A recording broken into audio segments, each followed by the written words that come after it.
Guys welcome to the Arohan civil service institute. तो guys आज हम डिस्कस करेंगे यहाँ पे दी 15 फरवरी का द हिंदू एडिटोरियल। आज बहुत ही अच्छे आर्टिकल्स आए हैं, काफ़ी रिपीटेड आर्टिकल भी आए हैं लेकिन काफ़ी अच्छे आर्टिकल्स भी आए हैं। तो मैं आज आर्टिकल आपको बहुत अच्छे से पढ़ाऊंगा। आज के आर्टिकल हम आज ही डिस्कस करेंगे। तो पहले न्यूज़ डिस्कस कर लेते हैं थोड़ी सी। तो पहली न्यूज़ आ रही है यहाँ पे, जो हमारे पीएम है उन्होंने यहाँ पे हैंड ओवर कर दिया है Arjun MK-1A tank to the army. इन्होंने यहाँ पे हैंड ओवर किया, MK-1A टैंक आर्मी को दे दिया है। ये इंडिजीनियसली डेवलप किया हुआ यहाँ पे टैंक है एक, जो पूरी तरह इंडिया में बनाया गया है। तो ये बनाया गया है यहाँ पे in the Jawaharlal Nehru indoor stadium in the Chennai. वहाँ पे जो है मेन बेसिकली फंक्शन था इसका, वहाँ पे जो जवाहरलाल नेहरू इंडोर स्टेडियम वहाँ पे फंक्शन था, वहाँ पे इसको हैंड ओवर किया गया। वे बिल्कुल इंडिजीनियसली बनाया गया है और इसको जो बनाया है इसको बनाया DRDO ने बनाया है। और जो army chief of army staff के जर्नल हैं बेसिकली मनोज मुकुंद नरावने, उन्होंने रिसीव किया इस मॉडल को। And Chennai based combat vehicle research and developed establishment a unit of defence and DRDO, इन दोनों ने बेसिकली मिलकर बनाया है इसे। इंडिजीनियसली डेवलप्ड है और काफ़ी अच्छी बात है ये कि इंडिया अपने आप में जो है टैंक्स जो है डेवलप कर रहा है, बाहर से नहीं मंगा रहा। ये काफ़ी अच्छी बात है यहाँ पे। तो we will continue working to make our armed forces one of the most modern forces in the world, कि हम अपनी फोर्स को जो है मॉडर्न फोर्सेस बनाते रहेंगे, अच्छे अच्छे टैंक्स देते रहेंगे ताकि हमारे पास अच्छी टेक्नोलॉजी हो सके, जो आर्मी है उसके साथ उसको सपोर्ट किया जा सके। यहाँ पे बेसिकली ये कहना है इनका। सेकेंड न्यूज आ रही है 22 year old activist sent to Delhi police custody. यहाँ पे 22 ईयर जो ओल्ड एक्टिविस्ट है उसको दिल्ली पुलिस की कस्टडी में भेज दिया गया। ये क्या केस है आप पढ़ लीजिएगा, इतना इंपॉर्टेंट है नहीं, आप छोड़ भी सकते हैं इसे। Bulk of vaccine recipients pass up second dose. तो अभी काफी जो है आप जानते हैं पहला डोज दिया गया था 16 जनवरी को, एंड अभी सेकंड डोज दिया जा रहा था उनको, और 23,000 जो हेल्थ केयर वर्कर्स हैं उनको ये सेकंड डोज दिया जा चुका है। और इसके रिगार्डिंग आर्टिकल भी आया है आज एक, उसको अच्छे से डिस्कस करेंगे। और उत्तराखंड का जो यहाँ पे आप जानते हैं उत्तराखंड में जो डेथ टोल है वो 50 तक राइज हो गया है। इसको हम काफी बार पढ़ चुके हैं, मैं एक्सप्लेन नहीं करूंगा, जस्ट न्यूज एक्सप्लेन कर रहा हूँ। और ये यहाँ पे हमारे काम की कोई चीज नहीं है। और यहाँ पे जो कैंडल मार्च है, पुलवामा मार्च है, उसका आप जानते हैं कल 14 फरवरी की थी, जिसको हम ब्लैक डे से नाम से मनाते हैं क्योंकि उस दिन पुलवामा अटैक हुआ था और काफी हमारे जो जवान हैं मारे गए थे। तो कैंडल मार्च निकाला गया उनके लिए। और इन्होंने यहाँ पे जो है ट्रिब्यूट भी पे किया to the farmers who died during state. जो यहाँ पे जो जो हमारा प्रोटेस्ट के दौरान जो फार्मर मरे हैं उनको भी इन्होंने ट्रिब्यूट पे किया, और ये काफी अच्छी बात है। Well done guys. चलो देखते हैं next news. Sharp spike over 4,000 new covid cases in Maharashtra. तो कोविड-19 केसेस अभी भी आ रहे हैं, 4,000 नए केस आए हैं महाराष्ट्र में। महाराष्ट्र में पहले भी काफी केस आए थे लेकिन अब हम रिकवर भी कर रहे हैं काफी, ये बात हम आज भी पढ़ेंगे। तो आर्टिकल डिस्कस कर लेते हैं आज। तो ये पहला आर्टिकल जो है fuzzy law unclear jurisprudence trampled rights, और ये एक आर्टिकल है। एक नेक्स्ट पेज पे जो आर्टिकल है ये वाला, when Twitter was in the right. ये दोनों सेम आर्टिकल्स हैं बिल्कुल। मैं आपको ये पहले वाला आर्टिकल्स थोड़ा पढ़ा देता हूँ, बाकी मैं आपको होमवर्क देने वाला हूँ, ये थोड़ा सा बता देता हूँ आपको कि इसमें है क्या। The legal regime enables the government to block website needs urgent reform. तो ये बेसिकली जो अभी ट्विटर और गवर्नमेंट के बीच जो चल रहा था उसके बारे में आर्टिकल्स आया है ये आज। तो पढ़ते हैं इसे। On February 1, 2021, in the wake of intensification of farmer protest and the reports of violent incidents on January 26, a number of Twitter accounts became inaccessible in India. तो बहुत सारे अकाउंट है जो आफ्टर 26 का जो वायलेंट हुआ उसके बाद बहुत सारे अकाउंट्स को बैन कर दिया गया, इनएक्सेसिबल कर दिया गया जो ट्विटर के अकाउंट थे। These include many others the accounts of the carbon magazine का एक अकाउंट था, उसको भी यहाँ पे जो है इन्होंने इनएक्सेसिबल कर दिया। और and the actor Sushant Singh and the Kisan Ekta Morcha handle which was chronicling with the protest.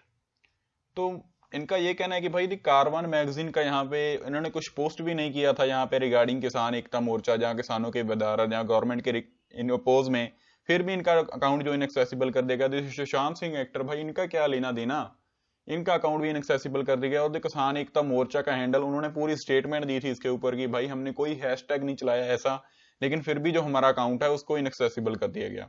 तो ये यहाँ पे राइटर का कहना है कि इनका क्यों आपने अकाउंट इनएक्सेसिबल किया। In the beginning, it was unclear whether this was Twitter's decision or based on its belief that accounts had violated term of services. तो पहले ये कहा जा रहा था कि कि ये ट्विटर का डिसीजन है या किसी और का डिसीजन है कि इन्होंने वॉयलेट किए terms of services, permanent suspension of Donald Trump, और इन्होंने एग्जांपल भी दिए जैसे कि डोनाल्ड ट्रंप का अकाउंट बैन कर दिया था इन्होंने क्योंकि उन्होंने अकाउंट वॉयलेट की थी टर्म्स ऑफ सर्विसेज, लेकिन इस केस में ऐसा कुछ भी नहीं था।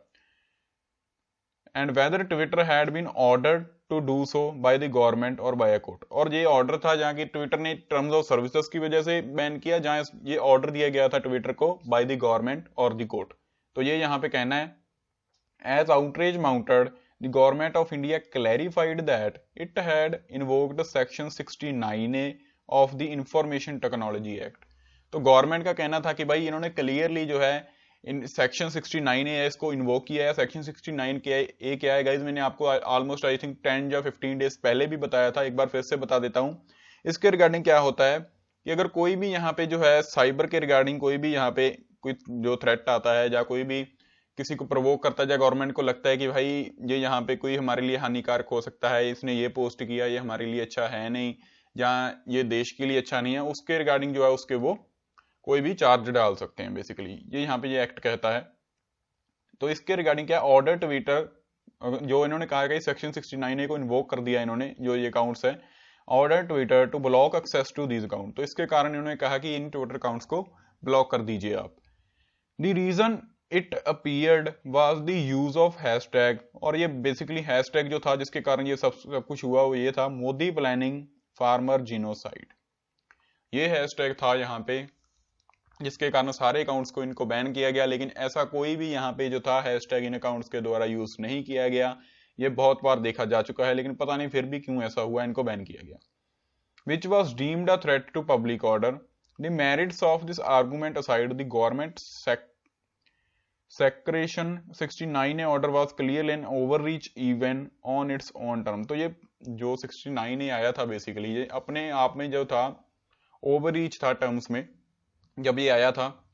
As media outlets such as the Caravan had not use the hashtag. तो जो मीडिया जिन्होंने मीडिया अकाउंट है जो बैन किया द कारावान का, उन्होंने ऐसा हैशटैग कभी भी यूज किया ही नहीं, फिर भी उन्होंने 69A लगा के उनके अकाउंट को यहाँ पे इनएक्सेसिबल कर दिया। ये यहाँ पे राइटर का कहना है बेसिकली जो था, ये सारा कुछ उसी के रिगार्डिंग है कि क्यों आपने बैन किया भाई, ये वायलेशन ऑफ राइट्स है, नीड फॉर ट्रांसपेरेंसी की नीड है यहाँ पे। आप अगर किसी को कुछ बोलने ही नहीं दोगे तो क्या ही फायदा फिर ऐसे कानून लाने का, आप सीधे ही थोप दो लाके, भाई किसी को बता भी क्यों रहे हो हम ऐसे कानून ला रहे हैं, सीधे ही लगा दो।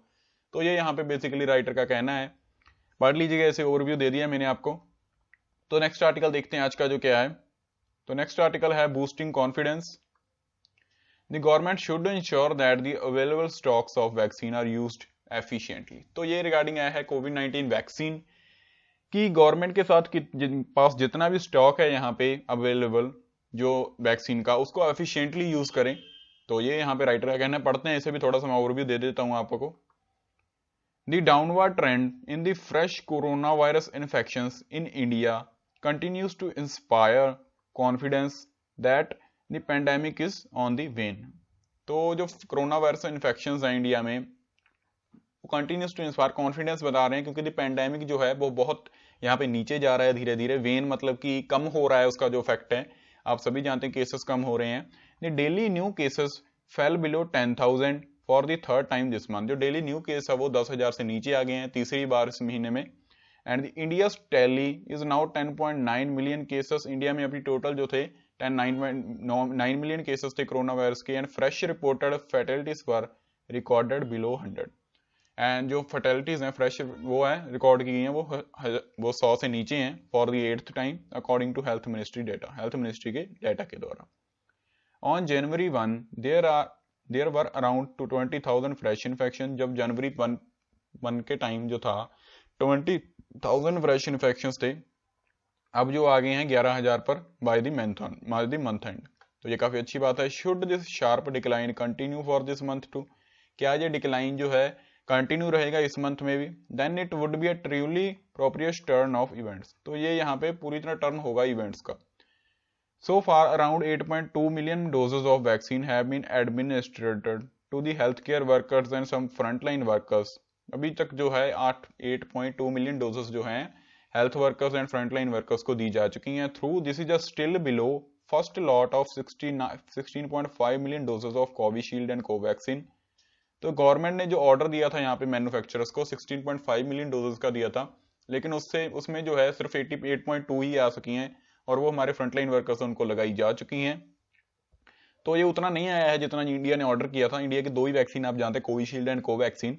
तो वो इंडिया ने पूरी नहीं आई हैं, आधी आई हैं ऑलमोस्ट जो उन्होंने मैन्युफैक्चर की हैं। तो इसमें से भी India has also manage to donate vaccine to the neighbouring country. इसमें से भी इंडिया ने जो है अपनी नेबरिंग कंट्री श्रीलंका हो गई, ब्राजील हो गई और भी काफी कंट्रीज को भेजी हैं, लाइक नेपाल को भेजी हैं, इनको भी वैक्सीन दी है इंडिया ने इसमें से ही। तो ये काफी अच्छी बात है, इससे इंडिया के संबंध भी अच्छे होंगे। इंडिया में तो लोग वैसे ही वैक्सीन नहीं लगवा रहे हैं भाई, कह रहे हैं क्या इसमें क्या ही होगा, हमें क्या पता भाई, हम नहीं लगवाएंगे इसे, ये कहना है यहाँ पे इंडिया में। तो वो बाहर भी हम भेज रहे हैं इसको। For now supply seems to far exceed demand. तो सप्लाई अभी जो है डिमांड से काफी आगे जा रही है, with only around half of those enrolled for vaccination showing up their doses. Saturday marked 28 days since the first doses of vaccine were administered।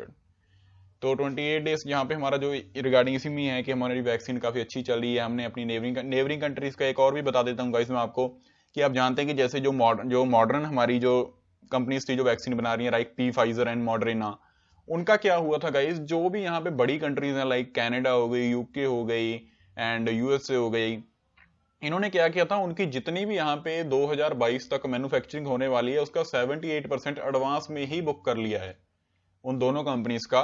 तो जो छोटी कंट्रीज हैं उनको ये वैक्सीन नहीं मिल पाएगी, ये यहाँ पे जो खर्चा बना हुआ था कि छोटी कंट्रीज को नहीं मिल पाएगी क्योंकि बड़ी कंट्रीज पहले ही बुक करी जा रही हैं। तो इंडिया यहाँ पे अच्छा काम कर रहा है इसमें कि वो वैक्सीन प्रोवाइड कर रहा है डिफरेंट कंट्रीज को, ताकि जो है कोई भी वैक्सीन से बाजा ना रह जाए, सभी को वैक्सीन मिल सके। तो ये काफी अच्छा इनिशिएटिव इंडिया के लिए, पढ़ लीजिएगा इसको। बाकी मैं आपको होमवर्क दे रहा हूँ ये गाइस क्या है, आप सोच रहे होंगे कि ये पूरा क्यों नहीं पढ़ाता हूं मैं, क्योंकि गाइस इसमें एक कारण है। मैं आपको ओवरव्यू दे देता हूं तो आपके लिए क्या है, आपको थोड़ा सा आइडिया हो जाता है कि इसमें क्या चीज है। वो होता है उसमें वही है जो मैं आपको बोल के बताता हूँ। अगर आप पूरा पढ़ेंगे तो इससे आपकी वोकैब भी अच्छी हो जाएगी और रीडिंग स्किल आपकी काफी अच्छी होगी। और गाइज एक बात है, जो अगर आपने जिंदगी में सफल होना है ना, तो आपको रीडिंग स्किल डालनी ही पड़ेगी अपनी। ये सफल होने का पहला मंतव्य होता है कि यहाँ पे आपकी रीडिंग स्किल बहुत अच्छी होनी चाहिए। जब तक आपके पास रीडिंग स्किल नहीं होती आप कुछ नहीं कर सकते। मैं तो रिकमेंड करूंगा कि आपको जब भी आप फ्री टाइम भी होता है तो आप एक ऐसा नॉवल वगैरह या कोई भी किताब ले आके अपने पास ला के रखो कि उसको आप पढ़ सको फ्री टाइम में। तो दिस इज जस्ट एडवाइस। तो दूसरा आर्टिकल जो है वो है a disengagement deal better than expected. तो ये चाइना और इंडिया का आर्टिकल है, चाइना और इंडिया का ये आर्टिकल है। मैंने आपको बहुत बार पढ़ा दिया है इसको, आई थिंक हम 4 to 5 टाइम्स डिस्कस कर चुके हैं कि पेंगोंग लेक पे उनका जो डिसएंगेजमेंट हुआ, पेंगोंग लेक कहाँ है, यहाँ पे इंडियन आर्मी कहाँ तक चलेगी और चाइनीज आर्मी कहाँ तक चलेगी, वो सब लिखा हुआ है इसमें। गाइस आपको मैं पूरा पढ़ना पड़ेगा, ये अपने आप पढ़िएगा, मैंने आपको बहुत बार डिस्कस करवा दिया है ये। तो ये दूसरा आर्टिकल है वो मैं आपके लिए बता देता हूँ।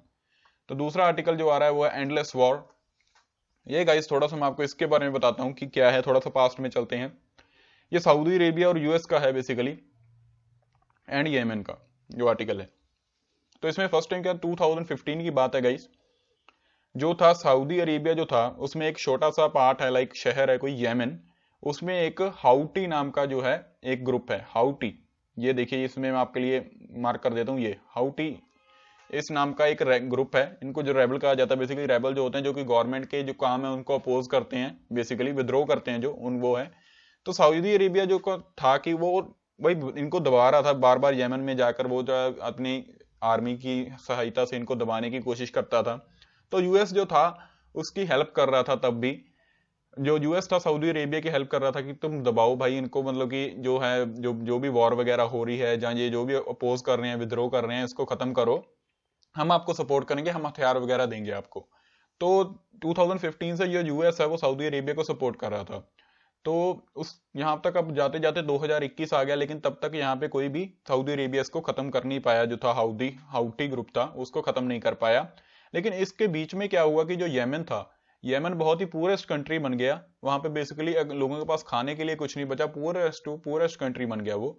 तो अभी जो नई सरकार आई है यूएस की, बाइडेन जी की, तो उन्होंने कहा है कि भाई हम आपको और सपोर्ट नहीं करेंगे, हमें पीस चाहिए बिल्कुल, यमन को आपने बहुत गरीब बना दिया है, हम आपको अभी ये सपोर्ट नहीं करेंगे, आपको ये वॉर एंड करनी पड़ेगी। तो ये यहाँ पे उसी के रिगार्डिंग आर्टिकल आया है, मैं थोड़ा सा आपको पढ़ा देता हूँ इसे, वैसे मैंने आपको बता दिया क्या क्या है इसमें। The Biden administration decision to end US support to Saudi Arabia Yemen war is a signal to Riyadh। Riyadh जो है यहाँ पे सऊदी अरेबिया की राजधानी है, जहां जहां पे रियाद आएगा आप समझ जाना कि सऊदी अरेबिया की बात हो रही है।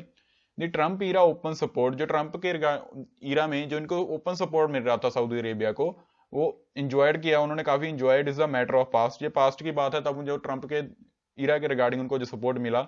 The US offered support to Saudi Arabia campaign against the Houthi rebels, Saudi Arabia ने को जो जहां पे सपोर्ट मिल रहा था यूएस से हाउदी रेबल्स के कैंपेन के against in Yemen when Barack Obama was the president, जब से बराक ओबामा प्रेसिडेंट से तब से इनको सपोर्ट मिल रहा है। Donald Trump continued the policy, Trump ji ने इस पॉलिसी को कंटिन्यू किया। Overlooking the disastrous effect of the war that has turned Yemen, तो ओवरलुक किया उन्होंने जो डिजास्टर्स इफेक्ट हैं इसके, जो सऊदी अरेबिया कर रहा है यहाँ पे उनको रोकने के लिए हाउदी को, जो जिन्होंने बना दिया येमन को one of the purest Arab country बना दिया येमन को इनटू अ ह्यूमैनिटेरियन कैटास्ट्रोफ, तो इसमें बदल दिया उनको। In its last hours the Trump state department designated the Houthis which are backed by Iran, उनको बैक किया जाता था ईरान के द्वारा एज अ टेररिस्ट ऑर्गेनाइजेशन, इसको एक टेररिस्ट ऑर्गेनाइजेशन इन्होंने घोषित कर दिया था। तो right groups have condemned the move, saying that the designation would complicate efforts as the Houthis control a sizable part of Yemen including the capital। जो Houthis हैं वो काफी बड़ा पार्ट इसका कंट्रोल करते हैं। अभी जो है mister Biden has now taken a different line initiating steps to remove the Houthis from the terror list, तो बाइडेन जी ने अभी डिफरेंट लाइन लिया, उन्होंने स्टेप्स लिए हैं कि हाउदीज को यहाँ पे जो है टेररिस्ट के ग्रुप से हटाया जा सके। Among other actions this is a part of larger attempts to rewrite the US West Asia policy, जहाँ पे बहुत बड़े अटेम्प्ट है ये ताकि रीराइट कर सके यूएस की West Asia policy under mister Trump was almostly entire focused on containing Iran, तो जो ट्रंप थे वो पूरा उनका फोकस था ईरान पे, लेकिन अभी वैसा नहीं है। The administration message seems to reached Riyadh तक उनका मैसेज पहुंच चुका है। The Saudi Arabia ended a nearly 4 year long blockade of Qatar, तो सऊदी अरेबिया ने भी खत्म कर दिया जो 4 ईयर से लॉन्ग ब्लॉकेड लगाया गया था इनके द्वारा कतर पर। Another American ally after mister Biden was elected, तो अभी जो है इसमें बेसिकली क्या कहा जा रहा है कि ट्रंप के ईरा में इनको काफी सपोर्ट मिला है इसको एंड करने के लिए, लेकिन ये एंड कर नहीं पाए, जिसके रिगार्डिंग क्या हुआ कि येमेन बहुत पुअरेस्ट कंट्री बन गया। तो जो भी बाइडेन आया इन्होंने क्या किया कि ये पहले तो भाई वो जो हाउटीज हैं उनको ये उस ग्रुप से निकालेंगे, टेरर ग्रुप से, और उन्होंने जो वॉर यहाँ पे सऊदी अरेबिया को भी कह दिया भाई आप एंड कर दो पूरा, और जो उन्होंने ब्लॉकेड लगाई हुई थी वो भी इनको हटानी पड़ गई क्योंकि इनका मैसेज पहुंच चुका है। तो अभी येमेन के लिए ये काफी अच्छी बात है। बाकी आर्टिकल आपको खुद पढ़ना पड़ेगा गाइस, पढ़ लीजिएगा, इसमें कोई खास है नहीं, इतना बिल्कुल इजी लैंग्वेज लिखी हुई है। तो आज के लिए यही आर्टिकल्स काफी अच्छे आर्टिकल्स थे, मैंने आपको पढ़ा दिए, मैंने ये पढ़ाना जरूरी समझा आज ही क्योंकि ये आज के आर्टिकल्स काफी अच्छे आर्टिकल्स थे। So that's all for today guys, thank you guys.